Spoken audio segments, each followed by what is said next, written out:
Thierry Dagiral. À la une de l'actualité ce matin, la France face aux incendies après l'Hérault, l'Ardèche. C'est au tour des Alpes de Haute-Provence d'être confronté aux flammes. 400 campeurs évacués à Castellane.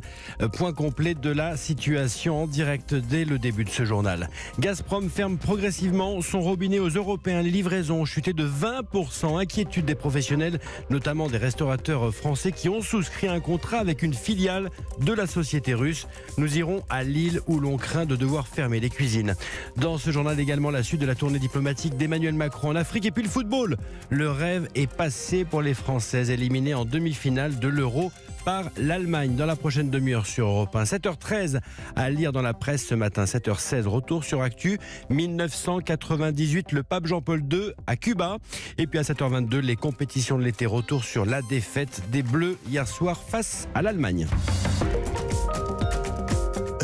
Et c'est Christophe Lamarque qui vous présente le journal de 7h. Bonjour Christophe. Bonjour Thierry, bonjour à tous. On va tout de suite faire le point sur la situation des incendies en France. 3 départements luttent contre les flammes. Bonjour Johan Tritz. Bonjour. Dernier incendie en date, celui qui a éclaté hier dans les Alpes de Haute-Provence. Oui, le feu est parti hier après-midi juste à côté de la commune de Rougon, dans les gorges du Verdon. Sur place, plus de 200 pompiers ont été mobilisés pour éteindre l'incendie qui a déjà ravagé 350 hectares de forêt. Dans la nuit, un camping et ses 400 estivants ont été évacués. Ils ont été relogés dans un local dans une commune proche, Castellane. Une situation provisoire car le feu ne progresse plus ce matin. Les pompiers sont en train de sécuriser la zone.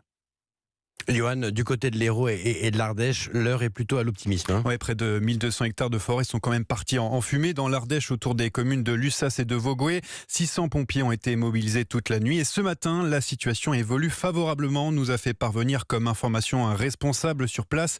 Les quelques habitants et le camping évacué à Vogoué ne sont pas encore rentrés, mais ils devraient retourner chez eux dans la journée. Un incendie où la piste criminelle est privilégiée, a annoncé le parquet. Une personne a été placée en garde à vue. Dans l'Hérault, l'incendie est fixé ce matin, mais a tout de même eu le temps de parcourir 1000 hectares autour des villes de Gignac et Aumelas. 5 soldats du feu ont été blessés. Surtout, la piste criminelle, là aussi, est étudiée. Un pompier volontaire a été placé en garde à vue cette nuit. Sa voiture a été repérée sur les lieux de départ de 4 feux. Johan Tritz en direct. Merci Johan pour ce tour d'horizon complet sur le front des incendies. La France manque d'eau. 91 départements sur 96 sont en alerte sécheresse. Elle doit également composer avec la menace d'une pénurie de gaz. Les conséquences de la réduction des livraisons de gaz russe, même si nous sommes beaucoup moins dépendants que certains de nos voisins européens. Gazprom annonce diviser par 2 ses livraisons via son gazoduc Nord Stream. Un coup dur pour certains restaurateurs français, clients de l'une des filiales de l'entreprise russe. L'inquiétude est réelle à l'image de ce cafetier lillois qu'a rencontré Maximilien Carlier. Reportage. Stylianos est le patron de l'établissement L'Île de Crète. Son fournisseur d'énergie depuis 3 ans, c'est Gazprom Énergie, filiale de Gazprom. Jusqu'à présent, ça se passait parfaitement bien, mais depuis qu'il y a la guerre en Ukraine, on reçoit que des acomptes. Des factures qui sont depuis 3 mois curieusement sous-évaluées, parfois même divisées par 20. 99,29. Ça c'est pour le mois de... C'est le mois de juin. Voilà. Alors qu'habituellement... C'était à peu près, à cette période-ci, c'était à peu près 2000 €. Des explications de la part du géant russe. Stylianos aimerait en avoir, mais aucune nouvelle, pas de courrier. Ses appels restent sans réponse. On ne sait pas quelle sauce on va être mangé. Ils vont vider les comptes. Mais la grande crainte de ce patron, c'est qu'on lui coupe les vannes. Moi, ce qui m'inquiète, c'est d'arriver un jour le matin pour ouvrir le restaurant et j'ai plus de gaz. J'ai mes fourneaux qui vont au gaz, j'ai mes chaudières, l'eau chaude, le chauffage. Et on a un peu peur, insiste ce gérant. Sans gaz, comment ouvrir mon établissement? Quel avenir pour mes 11 salariés? Lille, Maximilien Carlier, Europe 1. Et le prix du gaz sur le marché continue de monter. Le TTF néerlandais, référence du gaz naturel en Europe, a bondi de 35% depuis lundi. L'Ukraine, de son côté, annonce qu'elle va augmenter sa production d'électricité à destination de l'Union européenne. Un moyen d'augmenter nos revenus, dit le président Zelensky, et d'aider les Européens dans leur résistance au chantage énergétique imposé par Moscou. La Russie au centre des discussions hier encore lors de la conférence de presse d'Emmanuel Macron à Cotonou au Bénin. La tournée diplomatique du chef de l'État est marquée du sceau de l'influence russe. Il l'avait déjà dénoncé lors de sa première étape au Cameroun en début de semaine. Il l'a encore répété hier à Cotonou. Entretien avec le président béninois Patrice Talon. Conférence de presse dans la foulée. William Molinier, la ligne du chef de l'État est claire. Il faut contrer l'ingérence de Moscou sur le continent africain. Oui, leur stratégie, c'est de sortir du désert pour avoir un accès à la mer. Depuis novembre dernier, les attaques se sont multipliées dans le nord du Bénin. Les djihadistes venus du désert malien utilisent désormais le Burkina Faso comme base arrière. À Cotonou, Emmanuel Macron promet une aide militaire. La France sera toujours aux côtés des autorités béninoises pour faire face à cette menace. Elle le sera en répondant à vos demandes. Nous intervenons en soutien à la demande précise sur toutes les fonctions militaires des pays pour lutter contre le terrorisme, mais nous le faisons en n'oubliant jamais que la réponse sécuritaire doit s'accompagner d'une réponse politique et de développement si nous voulons qu'elle soit pérenne. La France va livrer des drones, du matériel de renseignement et former les forces spéciales béninoises. Pas question en revanche d'y installer de façon pérenne des soldats sur des emprises militaires. Le redéploiement de la force Barkhane est sur le point de s'achever. D'ici à la fin de l'été, il n'y aura plus aucun militaire français au Mali. C'est depuis le Niger que seront désormais pilotées les opérations de lutte contre les djihadistes dans la région. William Molinier. Nous sommes le 28 juillet. La Terre a donné tout ce qu'elle pouvait. Nous vivons désormais donc à crédit. Un constat dressé par l'ONG Global Footprint Network. Nous avons consommé toutes les ressources naturelles que la planète génère en un an. On appelle ça le jour du dépassement. Il se produit de plus en plus tôt chaque année. Il existe pourtant des solutions pour faire reculer ce calendrier, Louise Salé.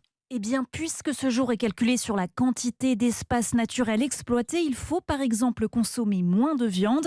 Pierre Canet, porte-parole du WWF France, qui travaille aux côtés du Global Footprint Network. Par une réduction de moitié de la consommation de viande au niveau mondial, il y a la possibilité de faire reculer de 17 jours la date du jour de dépassement. Notre consommation de viande repose sur beaucoup de ressources. Par exemple, un Européen consomme 61 kg de soja par an. 80% de ce soja, il est consommé pour nourrir les bêtes. Divisé par 2, le gaspillage alimentaire, soit 40% de la nourriture produite chaque année, nous fait gagner 13 jours. Et décarboner la moitié de l'électricité mondiale nous avance de 42 jours. Parce qu'à partir de ce 28 juillet, la Terre n'absorbe plus le CO2 que l'on émet. Les écosystèmes sont saturés en grande partie à cause de ça. Et donc ces énergies fossiles, elles correspondent à ce qu'on appelle des règlements climatiques. D'ici 30 ans, c'est des points de non-retour, des basculements vis-à-vis des sécheresses, vagues de chaleur, incendies. Il n'y a pas de fatalité parce qu'il est encore possible de changer à travers des changements de système agricole et alimentaire, à travers une décarbonation des transports, des logements, au niveau français, au niveau européen, dans les négociations internationales. Les pays riches doivent fournir une grande partie de l'effort. Leur responsabilité est importante dans la précocité de cette date. Si le monde vivait comme les Français, ce jour du dépassement serait atteint le 5 mai. Louise Salé. Europe 1, 7h07, c'est la hantise des cafetiers et des restaurateurs. L'arnaque au terminal de paiement. Elle est très pratiquée dans le sud de la France où de nombreux restaurateurs en ont été victimes. La gendarmerie a d'ailleurs lancé une alerte sur les réseaux sociaux. Concrètement, Clotilde Dumay, en quoi consiste cette arnaque au terminal de paiement ? Eh bien, c'est très simple. Pendant un moment d'inattention, le terminal de paiement par carte bancaire d'un restaurant est remplacé par celui d'un escroc. Résultat, l'argent des clients n'arrive pas sur le compte des professionnels, mais sur celui du voleur. Jean-Pierre Guillory est propriétaire de plusieurs établissements à Cannes. Il a mis plusieurs jours avant de se rendre compte du subterfuge. L'une des deux machines me créditait les cartes bleues de la soirée et l'autre non. J'étais pas plus surpris que ça parce qu'il arrive que pour des problèmes de connexion, la machine ne crédite pas. Donc elle cumule les montants et on fait une manipulation pour ce qu'on appelle vider la machine. Ensuite, j'ai reçu un mail de l'UMI en nous disant de faire attention, qu'il y avait un système d'arnaque avec le remplacement des machines CB. Et là, j'ai enfin compris. Jean-Pierre Guillory a perdu plusieurs milliers d'euros dans cette affaire. Alors avant que l'arnaque ne prenne de l'ampleur, Brice Sanac donne quelques conseils. Il est président de l'UMI, l'Union des métiers et des industries de l'hôtellerie dans les Pyrénées-Orientales. Il vient de connaître son numéro de TPE qui est imprimé sur chacun des tickets de carte bancaire. Ensuite, vous pouvez identifier votre TPE avec un autocollant qu'on ne peut pas reproduire et puis être vigilant quotidiennement avec ses caisses. Dans les Pyrénées-Orientales et les Alpes-Maritimes, une douzaine de restaurateurs auraient déjà été victimes de l'arnaque. Clotilde Dumay. Et puis c'est une information du service politique d'Europe 1. Le ministre de l'Intérieur, Gérald Darmanin, se rendra à Lyon samedi, une semaine après la violente agression de 3 policiers dans le quartier de la Guillotière. Christophe, on termine avec l'Euro féminin de football. Le rêve est passé pour les Bleus, éliminés en demi-finale par l'Allemagne. Défaite 2-1. Jacques Vendroux, il n'y a pourtant pas de regret à avoir. Et oui, sur l'ensemble des 90 minutes, il n'y a rien à dire.